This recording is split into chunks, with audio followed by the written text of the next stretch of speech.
welcome to the Sands of Eternity, where legends are reborn. In today's episode, we have got a battle report for the Tomb Kings versus my friend Ben, who is playing his Bretonnia. We've gone for a semi-competitive game here. I've gone for a very different list that I normally play. I'm usually a cult kind of expert. That's why I've been playing quite a lot and working with. But today I want to have a bit more fun, so I was wondering what kind of a list of just T6 would look like. So I've gone for a grand army with 2 Tomb Kings and Dragons, 2 Necrosphinx, and just then a big block of archers. Let's see how it goes. Ben has played from an Exiles list, not an Exiles list, sorry, a Crusader list. He's tried really hard to try and get these to work, and he's first time probably trying it with a competitive mindset. So let's look at the list and let's get to the game. Just a quick video before we head into the actual report. As you can tell, my camera has swapped. So from the intro to this, my camera had a bit of a spasm and it just stopped working. I don't know what happened, and it's still not working. So I'm hoping to get a new camera for next week, but we will see. Hopefully I can get out of this bad camera. But thank you for watching. Let's see how well I do. So let's start with my list. So I start off with a level 1 wizard because I need something to be my Hierophant. Has the Amulet of the Serpent and Elementalism. Just hoping that I roll for Plague of Rust, which I didn't. I chose to reroll once to hit, but in the game I only used it once just because of Ben having at least 2 shards. So I actually took a wound when I tried to cast it again, so I was like, there's no point in me trying. I then have the first of my Tomb Kings. This one is my general. He has the Armour of Aging, Blind Brain, Eternal Protection, and a shield. This gives him a 5-up, 5-up, 5-up with the rerolls to win. So he's my general because he's really tanky and survivable. I've gone for the Bind Blades. Yes, I know I'm only strength 2, but the AP -2 is really helpful. So versus, let's say, Knight spam, so T4, T5, I'm still wounding on 3s and 2s. It's just great having that -2. My next one, because here's my Tomb King. He has a shield, the Warding Splint, and the Oak Blade. So he has a 4-up, 5-up, 5-up this time, with obviously the Oak Blade. Something I've realised with Tomb Kings is that they're not great versus other characters, because they're weapon skill 6 innately, unless you give them the +1. So they're always going to be hitting on 4s. And they only have 4 attacks with their good weapon. So for our Tomb King here, like I've only got 4 attacks with the Oak Blade. So he's probably better versus like for monster hunting this Tomb King, just because he can deal with it, or versus obviously infantry spam or cavalry spam, like big blocks, just because of I'm able to get rid of their arm save, and I'm strength 7 here with AP -3. It's really great. So they're my characters. I think I only have 6 points left of characters here. I then have my core, which is 52 skeleton archers with full command. So the whole point is I get a big block of poison. First time actually myself running them. Like, it seems okay, but the whole moving and not being able to do it has been quite annoying. And obviously versus Ben, he didn't have a large target, so it wasn't as effective. The rest of my core is 3 Skeleton Horse Archers units, all with 7 in. These are, I think, definitely one of my favourite units to play with at the moment. The reserve move, the skirmish, to be able to shoot and scoot, to be able to move up 16 inches and still shoot, getting on the side flanks. They're just really annoying. They're great march blockers. They're just brilliant. Carrion, I've got a unit 4. This is the first time playing them once again. It's just, I was testing them. I had 108 points. I was just wondering what I could do with the speed and potentially using them as getting in on the flank, disrupting ranks. And they're semi-tough. They've got 2 wounds each at T4 with a 6-up regen. They've got Swift Rifle 10. They have 3 attacks each at strength 4. So it's 12 attacks from the unit at strength 4. Weapon skill 3, so not the worst. And then 2 Necrosphinx. So this list is all about the T6, and it's called T6 Baby for a reason. It's 30 wounds of T6. 18 of them have triple save. 12 of them are at 5-up, 5-up. So it's all about just being really tanky and basically trying to stack check your enemy. So Ben's list I was a bit scared of because he had the weapons to deal with it. So starting off, he had Lady Elise Duchard, who I just think is quite good fun, good character, good really on that magic defense. So especially if I was playing on my Cole, I think I'd be a lot more scared here because any double is a miscast and I take a wound, so it's just really painful. And then obviously the Green Knight. The Green Knight does Green Knight things. This one I was able to kind of just manage and stop. Then he has the kind of Killing Duke, but he's gone for the Bedazzling Helm and Virtue of Heroism. So he's -1 to hit with a 2-up save, 2 up, 5 up. He's just really hard to hurt. Virtual Heroism gives him the monster slaying, so my dragons I'm really scared of, and he's obviously punching up. He's on 361 and I'm 450. And then he has a Paladin with the Battle Standard Bearer and the Grail Vow. So this, and just make sure his Knights Errants that he has gets those rerolls, because they're really good fun. And he has a Sergeant of Arms. So he had 9 Battle Pilgrims with the Grail Reliquary. This was just kind of meant to be a little blocker, unbreakable, immune psychology. It did alright. It's not really great output for the points, and I think his men at arms just do it better for cheaper. He then has 3 Knights Errants, because he really wants to try this kind of come at you, attack, cheap, kind of clearing off. 95 points for 5 3 up, 5 up saves, and with Lances at strength 5 isn't too bad. It's just cheap efficiency. He then has 8 Mountain Knights of the Realm and the War Banner in this. So for 238 points, it's meant to be his proper counter unit. He then has his proper Anvil, which is 27 men at arms, full command with the extra champion, and then obviously the Sergeant at Arms coming here. There's 3 champions in here to try and deal with. They're really great versus dragons if they're on their own, because of like the stacking of what combat res, so you can quite easily beat the dragon. And then he's got 10 peasant bowmen skirmishers. This is just to protect his knights from getting shot turn 1, and then 3 Pegasus knights, because why not? So that's our list. Let's get to the games. So deployment. So this was a command and control. We played the centre as like a forest that wasn't a forest. aka you could enter it, but it was line of sight blocking, just so I couldn't see his men at arms. He couldn't see my Scares and Horse Archers from here, but as soon as he touched it, you could see through it. But we didn't want to play it as woods because it was a bit unfair with the Green Knight. It's just because it was roughly what was played at LGT, but we just wanted to make sure there was a bit of a defensiveness. Otherwise, this would be quite a bit harder for Ben. So he obviously was going to take the knee. Ben always does. So I put an extra Sphinx on both flanks, just kind of pressure. I put both Tomb Kings down here because when I saw it, he put down his Pagan Knights quite early, and I was just like, I feel like I need to press up here just because I'm a bit wary, and I just want to make sure that his Duke, if he gets there, I've got another Tomb Dragon. I just feel like if I press down one flank, I can kind of cross over. I then have my Carrion here just as a bit of protection. I have 1 unit of Scares and Horse Archers in the forest who scouted just to block out, so Green Knight couldn't come in. And then these other 2 Scares and Horse Archers are in skirmish. It's just I wanted them close. They're there just to go up, shoot the Knights Errant and come back. Because, as I said, they hit on 5s, wound on 4s. He has a 3 up, 6 up, and it's just really helpful and really strong there. On to Ben's deployment. So Lady Shard is in the middle with her lovely men at arms block. We've got 1 Knights Errant, 2 Knights Errants, and 3 Knight Errants. They're on kind of spread about. He then has behind the woods, he has his Peg Knights and the Duke. Obviously the Duke King Blow.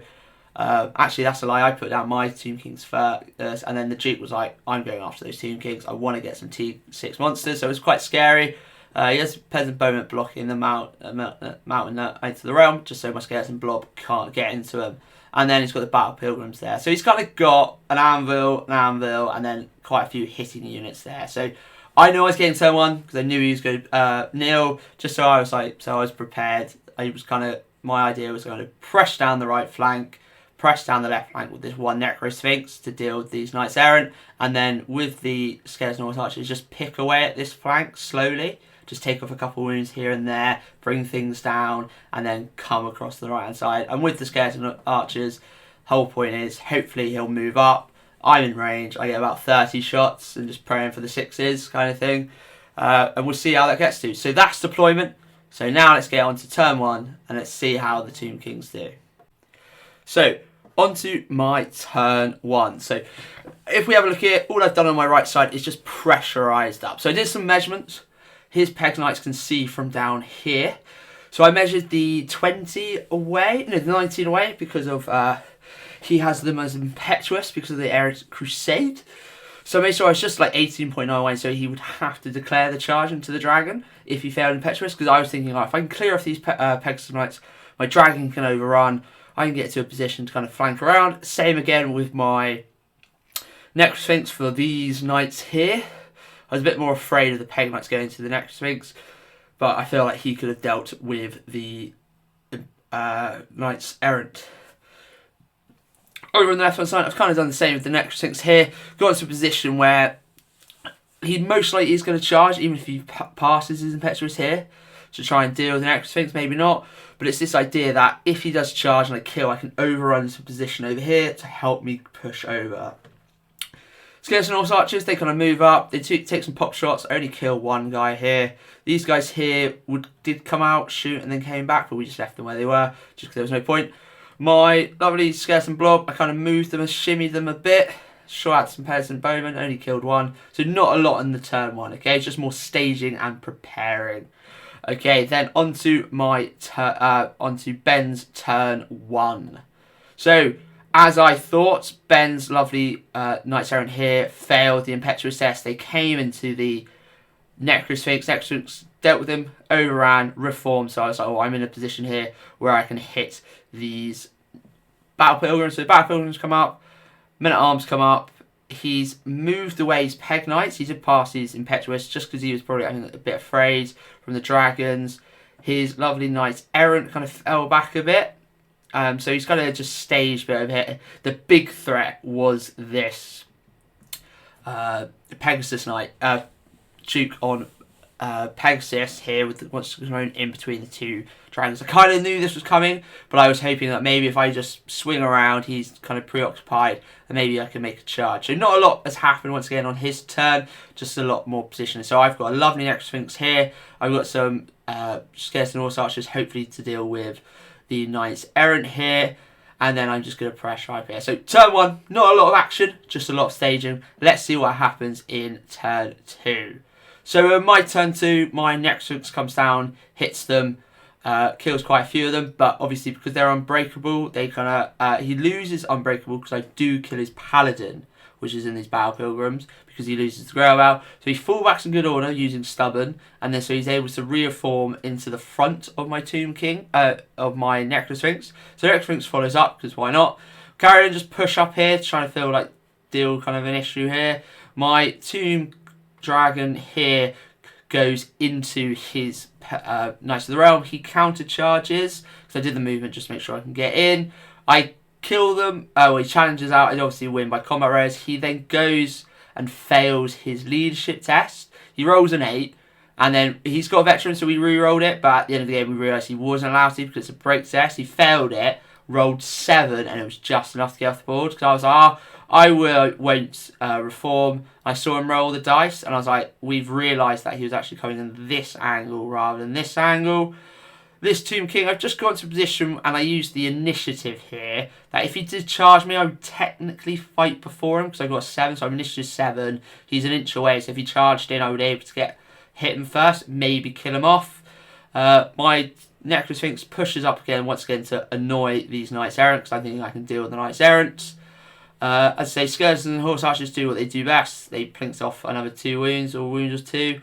He did fail his leadership test with the Peg Knights when these unit broke and ran off the board. So they fell back this way, which probably was okay for him, because now he can try and fight down this flank. So that's my turn 2. Quite a kind of big turn. I got rid of these big Knights of the Realm. I'm in a great position with 2 dragons coming in down the flank, but he does have this scary Duke that I'm a bit afraid of. So on to his turn 2. So his Pegasus Knights fail the Impetuous test, so he's gone into the Carrion to try and just clear them off, but he didn't roll high enough that actually he only got 1 in, because they were basically on the cusp, but he just got in, so only the front one could actually make base contact, the others 2 couldn't, so they came in on the side. I obviously formed up with 3 in the front, so I only gave ground and lost 1 Carrion, because he only did 1 wound, because he didn't actually hit very hard. He kind of fluffed his attacks there. On this kind of centre, he kind of positioned up. He moved up his Knights of the his peasants in the middle with Elusive Shard covering. I won this combat. He gave ground again. I decided to reform because we did this combat first, so I knew this combat was fine. So I was like, if I come in next turn to clear off the Peg Knights, that issue's over. I'm not really afraid of a 4 wounds Grail Reliquary. We also played the Grail Reliquary one way because it counts as 6 models, So we didn't know for unit strength if it was a flee or if it was just a fallback in good order. So we decided it was a fallback in good order. But if you know the difference and you think actually it should have been a give ground or a flee, please let us know because that would be quite interesting. He failed his impetuous test over here, so he had to go in. And then he was like, with his duke, he was like, if I clear this off and then I can come back around. So he charges in. He only does 2 wounds. He only does 2 wounds to me. And I'm like, he failed. He only hit once with his duke, and he rolled like a 3 to wound. So he did the wound, but I was in a position where actually I've got killing blow because he's not a monster creature, and I do have my monster. So I was like, I could go for this kill here. I rolled like 3 hits. I was like, this is the chance. And then we remembered he had the -1 to hit, so I only had to hit him twice. I got a 5 and a 4, a 4, I think. And because it's only -1, he had a 3 up save and a 5 up ward, so I didn't do any wounds. But it was this idea of I could killing blow this duke. I thought I did all the normal attacks there. I decided to do the stomps forward just to get wounds in because I thought, there's a good chance I can hurt him. But I only killed 2. I gave ground, so I went kind of this way off the board. He held with his Knights Errant, but just followed up with his duke. He tried to get his green knights in, but he failed. He rolled a 2 to get him, which was the first time I've seen it. So it's not looking good for Bretonnia right now because a lot of things are out of position. I've got my 2 dragons kind of facing down this way, and this turn I should be able to get them away from this Duke Kaboom. So for his turn 3, I should be a bit safe. So let's see what happens in my turn 3. So on the right hand side, my X-Sphinx dies in my combat. He rolled 3 6s on Monster Killing Blow, so I'm dead. So that's great. I just rearranged my Skeleton Horse Archers, my Skeleton Archers here. I'm a bit prepared that these guys are going to get hit by the flank. I want to make sure my Wizard is on the other side, just so he doesn't die and I start crumbling a bit earlier. This dragon tries to charge. He fails his Terror Chest, but I actually think he would have passed it. We forgot he had his Sergeant Arms that gave him leadership like 10 with the Warbound. So they fled, went away, and I didn't catch them. So I stopped out here at our kind of fake woods. This Tomb King failed the charge into these peasant bowmen, and so I only go this far because of the wheel. It was all a bit annoying, and I had to take the lowest because I was touching woods. It wasn't great. So he's very out of position, but I do think kind of this charge here was, I think, just over, like too far, so he couldn't charge in. My next Sphinx comes in, hits on the sides. I only win combat by a little bit, so you kind of fall back in good order. And so I hit him on the side here, and we think we got this wrong, and he should have kind of reorganised. So we did that in the next combat. But I've locked them up. They're not getting all their attacks. They don't have their lances, so they're wounding me on 6s in my next thing. So I'm a bit more safe for my next things for next turn. Skeleton Horse Archers do lovely Skeleton Horse Archers things. So this is fleeing and this is fleeing. They both have failed things. So my Skeleton Horse Archers are still fine. They're protected. So they're just trying to plink off a few wounds, kind of do some damage. So I've got it down to 1 knight with them. As I say, they're not there to do tons of damage. They're just there to clear off some wounds. This Grail Reliquary is just down to 2 wounds now, but as I say, it's fleeing, so I'm not afraid of their charge. So yeah, I feel like I'm in a decent position. The right flank is probably already lost because of this, but I'm trying to mop up here and force kind of you to come to me. And if he goes for the Skeleton Horse, goes for the Skeleton Archers, I should be able to survive. So on to Ben's turn 3. As we see here, he loses his Peg Knights. I killed them off. I passed my leadership role, so I'm able to turn around and ready to go forwards. He rallies here, and he's like, he's trying to press away from this corner because he knows that I'm going to try and trap him in. He gets his Green Knight in, and I thought he was coming for a charge, and I was like, potential here, trying to deal some whammers, and maybe I kill him and he just comes back. But he doesn't. He's pressuring into these Skeleton Archers to get the points. They're quite easy points as soon as they get hit, because I don't have any saves. I only have 1 champion, and because my Wizard's in there, I can't res him. But he has put at least a shard here. Outside charge range, but the big block can see it. So we'll see what happens in my turn 4 there. This all rallies, and he just gets to a position, trying to get within. These lone knights trying to run away to a position, or trying to force an issue with Skeleton Horse Archers. And his peasant bowmen just sit there and kill off another carrier, and they're just there to bring stuff in. So Was good staging by Ben. He hasn't had the best run in this game, and I think I've got quite lucky with a few things here and failed charges for him. He failed getting his Green Knight in here, which I think was quite big, turn 2. But let's see what happens in turn 4. So my Tomb King here and my Carrion charge in, clear off the Peasant Bowman. I knew that was going to happen. The Skeleton Horse Archers get to a position where they can't be seen or charge, and they clear off that last Knight. My Tomb King here and the Sphinx make a charge for this Men-at-Arms. So I know the deal with the Men-at-Arms. He has the loads of shield wall because of the Peasant's duty, I think, from the Sergeant at Arms, just lets him keep doing it. And I knew he was going to just call out my dragon. So that's why I brought in the next Sphinx. I only just made it in. I made it in with the roll. I needed an 8, and I got an 8 with the Swift Stride. So I get it in, and he's the one who's able to just clear through with stomps, 5 attacks hitting on 3s. The dragon obviously gets the combat res. So I win the combat res. They just keep getting pushed back. But I feel like I'm in a good position. And I think one of the biggest things this turn, so I had my 30 shots into Elise du Shards. I got 4 poison, and then I wound it once. So I had 5 wounds, enough to kill her. Doesn't have any save, bar the blessing, 6 up. He makes 1 6-up save. And Elise du Shards is quite tanky. She has 5 wounds. So I'm so annoyed. I would love to have brought down Elise du Shards this turn. But she hasn't done a lot in this game because of the spells she got and she rolled for. She got Plague of Rust, and I don't really have much armor save. Travel the Mystical Pathways, because I just pressurize up, he hasn't been able to use it. And the Lady's Gift, he's got off every time. But every time I've gone to spell it, I only need an 8 because it's the lowest roll, so I've got it every time. So she hasn't done a lot this game, but obviously if I was playing the Mortuary Cult, it would be a very different story. So my turn 4, I'm very happy. This flank is kind of 1. He's really only got these 2 guys left, and I kind of can see what he's going to do. He's going to just chew up through this blob, kill it off, and then hopefully come in. But we'll see if it's too late or not.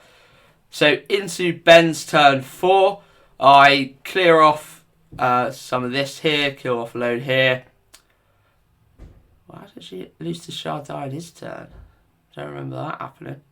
There was an issue, I think, with Elise du Shards. I think there was an extra Elise du Shards somewhere. Because actually, Elise du Shards should be somewhere over here, out of the range. There was something, she's not there, actually. She isn't dead yet. I won, obviously, the combat. He gave ground. I attempted to restrain, and I was tempted what to do with this Tomb King. I was like, do I go in? He probably challenges with his Duke, and I have to then accept. Or I could have then accepted with my Lich Priest and just try and kill the Green Knight. So that's why I restrained. But I think next turn I decide, actually, if I clear the Men-at-Arms and keep just pushing this way, I've already won the points. If I just play keep away for the next couple of times, because I'm fast enough to just fly away as far as possible. So yeah, he comes in with everything. I challenge out my champion. I take the general because he has less attacks. He kills quite a lot. He gets down to 30 models in the unit, or 36 models in the unit, because of combat rares and whatnot. So I'm just trying to hold for as long as possible. If I can hold to his turn 5, I'll be happy. Just because it means there's a chance the game ends because we went to roll for it, and then it just means I can get out of dodge. So yeah, turn 4 went as well as Ben, I think, kind of hoped for. He failed this charge here by an inch, so he didn't get this in, so this is kind of open for shooting. So into my turn 5. So the blob basically crumbles, but he flees and he gets through here. We didn't actually do any dangerous killing tests, so that's a bit weird there. And then so this is all kind of cleared. I get it down to 1 wounds, his big blob, but I do this turn kill Elise du Shards. She died here, and she was hoping it was quite a big one for her to be alive, because this blob survived. It's definitely going to die in his turn, and the idea was I start taking leadership tests to survive. Obviously, I'm a leadership 10 because of my general. It's an 18-inch range, but Elise du Shards makes it -2 because it's just one of their special abilities. So I could have been a lot silent and losing loads of wounds. So it's this idea of that's what was his game plan, but I did get her off because she only had the 1 wound because of the poison blob. Got 4 last turn. So I took 5. I'm happy. This survived an extra turn, and it's just done what I wanted it to do. I cleared basically everything off here. He's got 1 big blob. He's got some of the blob left, and he's got this single wound left. So on to Ben's turn 5. He rallies them. He gets them to a line. He unfortunately doesn't get them out of the woods. He obviously kills off my blob and my wizard, so I start taking wounds. I think I lose 2 here, and this is kind of big because it now means there's enough room for my Necrosphinx to get in here next turn. He kind of runs this in away, trying to keep away, and it's not looking good for Ben. We roll off, we get 2, so we keep playing, so it goes into my turn 6. So my turn 6, I kill that big blob, I shoot it off with Scares and Horse Archers, my Necrosphinx kills and clears. In the crumbling, I don't lose a single wound in my turn 6 sub-phase because of leadership 10. It's just I'm able to stay up. So I just reposition so I'm so far away from his Duke that he can't charge me this turn, and so is Pret Knight. So my idea, so this was why this Tomb King's facing this way. He's just going to run away. His plan is to get up here next turn. This Tomb King's to get over here so he can't be charged. And I'm just trying to survive and just hope we roll. So Ben's turn 6. We didn't really end it because it got to the point of kind of no return. So Ben has lost everything. He comes over. He just moves to about here with his Duke Kaboom and his Green Knight. These guys run away, just not give up points. And he rolls a 6 for does the game end. So the game ends there. So it is a crushing victory for the Tomb Kings. So only losing the Priest and the Scares and Horse Archers and 1 Necrosphinx. So I don't actually lose too much. I think I lose about 500 points, 550 points. Whereas Ben lost basically everything here, bar the Green Knight and the Duke. So it's about 1400 points to 500. So I win about by 900 points. So I went about 16-4, 15-5. So it was really good fun. It was really nice to play with the kind of T6. And it was very different to this kind of cult list. I had to get kind of picking up the rules again of like combat, because obviously I just shoot with you Shabdi and just pray you never get to me. Ben's really trying to make this Grail, this Crusade list work. And I think this kind of step in the right direction. Battle Pilgrims are the thing we don't really know about, but it's his core. Like Knights Errants, they're alright, but they're not great. So we're trying to figure out how to fill out his core. And he's wondering, are the 132 points in Men at Arms worth it? I still think they're great, but it's just kind of tweaking it. I think what he needed to do was be a bit more pressurised with the Duke. He should have maybe on that turn where he failed the Impetuous, just send the Duke into a dragon. If he clears off a dragon that turn with that 6 and I fail my 5-up wards, it's a really quite hard. He goes for the one that doesn't have the reroll wounds. He's just praying for 1-6 and me to fail. There's a good chance that he would get it. And it's just that, basically. I think that was a big change of the rules. So if we go back to where he charged. So on his turn 2, if this Duke came to, I think, this dragon. Because this dragon was the one that didn't have it. I think this was my Ogre Blade dragon. And this was my King dragon. Actually, I think it's the other way around. This one's my King Dragon. No, my Ogre Blade Dragon. If he went there, I would be fighting before him. That's why I made sure I had the initiative here. But I think there's a good chance he could kill it off. But it's one of those, like, I get to fight before you. Does my Ogre Blade kill you? But I think if he did do it, he has a good chance to kill me off. And then he kills 1 dragon. And then next turn he just overruns to about here. I am then a bit scared with this other dragon, and then I'll move it somewhere over here, and then he just kills it. I think that's what he should have done. I would have then obviously tried to shoot with the big poison brook into it, but if he got rid of that dragon, I think it's game over. So there we go, that's the battle report. Tomb Kings versus Bretonnia, the T6 spam versus an Errant Crusade. It was probably more in my favour to start with, so it was nice to see that it was semi-close up to one point. I think it's just that wrong decision with the Duke of where to go. That has really let him down. But it was really good fun. It was nice to play with big monsters again, rather than just the spam of your Shabdi and Wizards. Because it's kind of one of the big things for Tomb Kings I really like, is the kind of spam of big things. I'm trying to get an idea of a Royal Host list that it doesn't do the arrow spam, the poison arrow spam. So trying to get Cameron War Sphinxes to work. I just feel like they're just not worth the points compared to a Necro Sphinx. But once again, it's just more T6. So maybe in a Grand Army, that's how you get more T6 in. So drop it down to 1 dragon, and then you can get 2 more Cameron War Sphinxes in. So you've got 5 T6 models in there, and you just got to spread out the wounds. But I'll see what I can do with the Kenmore Sphinx, because it's a beautiful model and the idea of them is great, but it's not as good as it was in 8th. So thank you for watching, and I will see you again later. Goodbye.